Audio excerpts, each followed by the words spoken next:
क्या जो व्यक्ति अपने लिए अपने बारे में ही इन्वेस्टिगेशन करने की बात कह रहा है कि मेरी भी जांच करो, वो सही है? या जो व्यक्ति कह रहा है कि जांच मत करना, प्रश्न मत करना, कौन सा व्यक्ति सही है? जिस तरह से एक किले को ढाते हैं उसी तरह से एक किला या एक भवन तैयार करके तुरंत देते हैं कि आप आइए, यहाँ पे ये शरणगाह है, यहाँ पे शरण लीजिए, इस मार्ग पर चलिए, इस मार्ग से आपका कल्याण हो जाएगा। तो इस तरह से हमें समझना चाहिए, हमें कंपैरेटिव स्टडी करनी होगी, तुलनात्मक अध्ययन करना पड़ेगा, हर पल सोचना पड़ेगा और बिना सोचे हमें किसी बात को कभी भी स्वीकार नहीं करना होगा।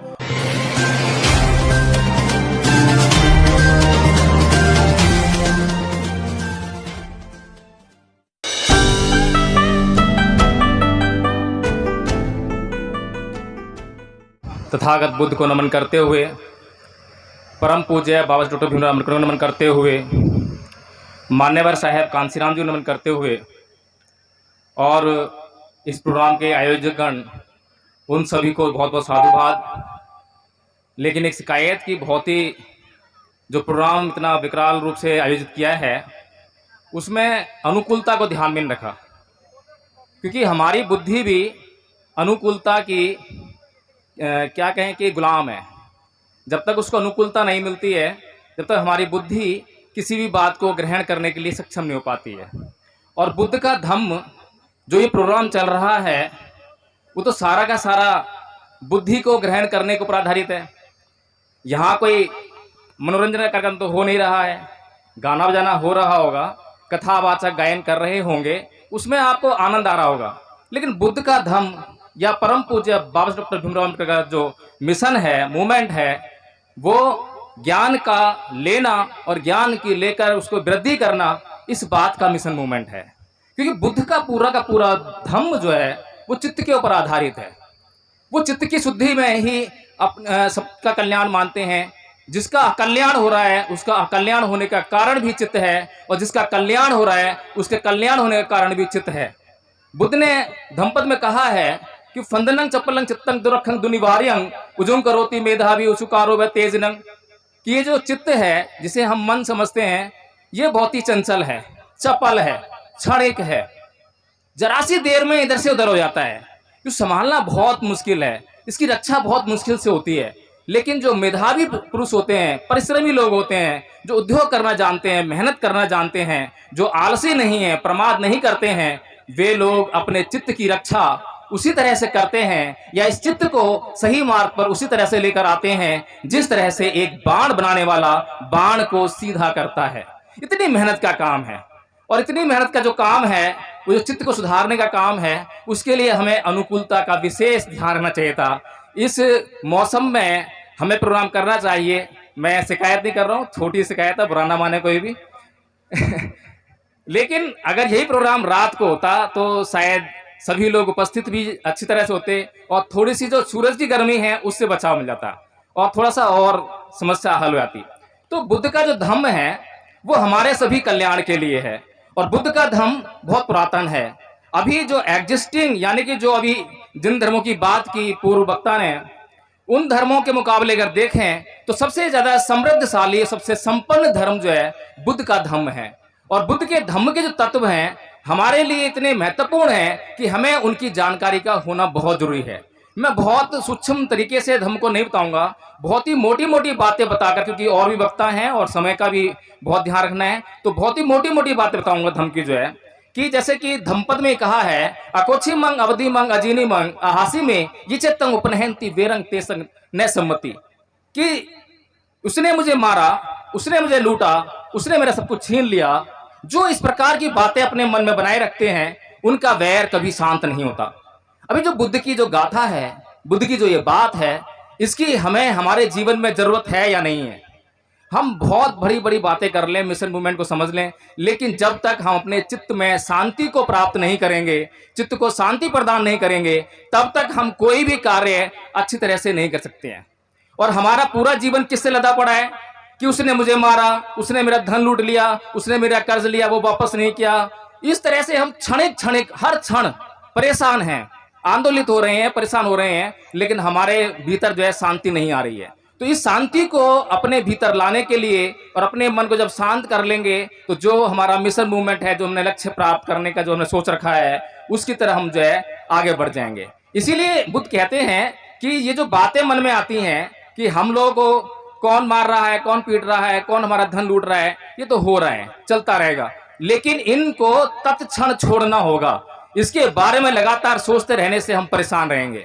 घर में हम लोग देखते हैं कि पति पत्नी के बीच में कई बार कलेश हो जाता है, और पति पत्नी के बीच में कलेश ऐसा हुआ कि छोटी छोटी बातों से कलेश स्टार्ट हुआ था, कि जैसे कि खाने में पत्नी ने नमक कम हो गया या ज़्यादा हो गया, मिर्च कम हो गई ज़्यादा हो गई, छोटी छोटी बातों पे, और वहां से जो है पति ने शिकायत की, पत्नी ने उस शिकायत का जवाब उग्र तरीके से दे दिया, और पति देव जो है बहुत गुस्सा हो गए। तो वो गुस्सा गासी जो चल रही थी वो 1 घंटा चली, 2 घंटा हो गए, दिन बीत गया, कई बार हफ्ते बीत जाते हैं, महीने बीत जाते हैं, और कई बार जो है बात तलाक तक पहुंच जाती है।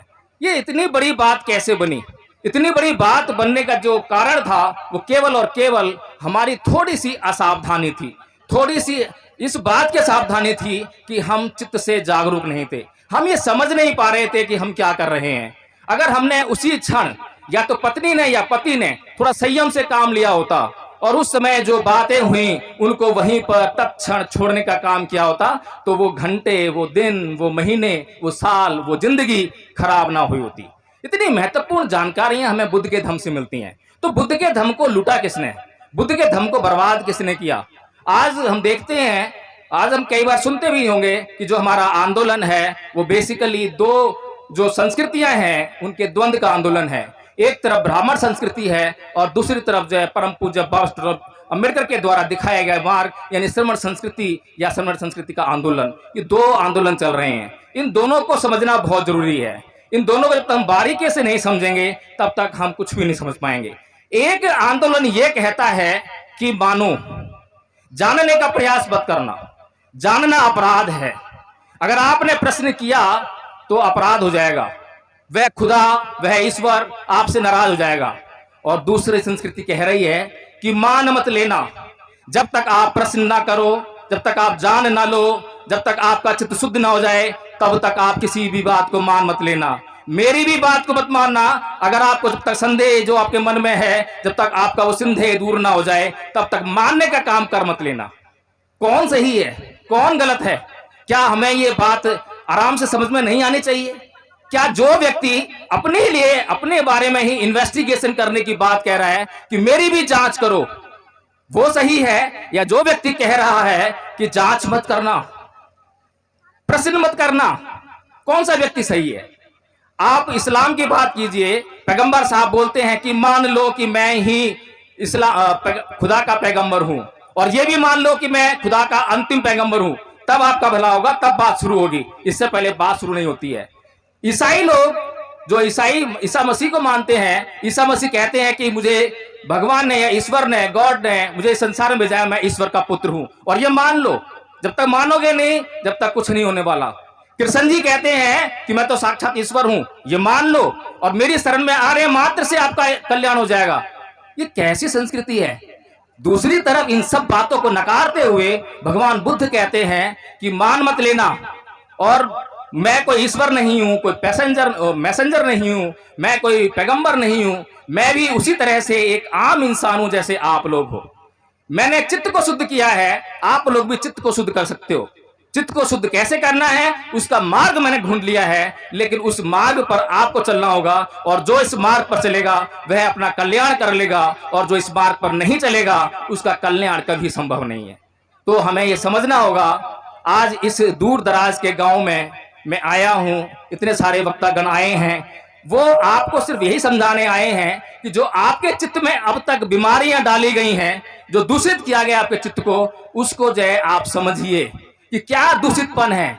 जैसे आप अपने घर में कूड़े को देखकर ये कहते हो कि ये दूषण है, ये प्रदूषण है, इसे घर से बाहर निकालना है, उसकी आप सफाई करते हो, ऐसे ही आप अपने चित्त में आप चेक कीजिए कि क्या क्या दूषण आया है, क्या क्या प्रदूषण भरा गया है। उसको जब जांच लो, देख लो, तो उसको जो है बाहर निकालने का काम करो। और जब उसको बाहर निकाल दोगे तो जो अच्छी चीजें हैं, जैसे कि मैं कई बार बात करता हूं कि कबीर और बुद्ध में क्या अंतर है।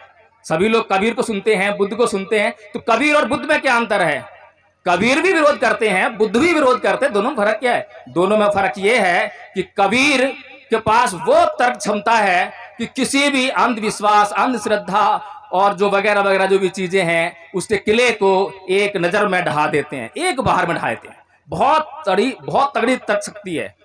लेकिन उनके पास उसके बाद का जो मार्ग है, एक किला या एक भवन ढा दिया, लेकिन उनके पास अब लोग जो है उस किले से बाहर आ गए हैं, उस भवन से मुक्त हो गए हैं, लेकिन कहाँ रहें, कहाँ जाएं, वो मार्ग नहीं है। लेकिन बुद्ध जिस तरह से एक किले को ढाते हैं, उसी तरह से एक किला या एक भवन तैयार करके तुरंत देते हैं कि आप आइए, यहाँ पे ये शरणगाह है, यहाँ पे शरण लीजिए, इस मार्ग पर चलिए, इस मार्ग से आपका कल्याण हो जाएगा।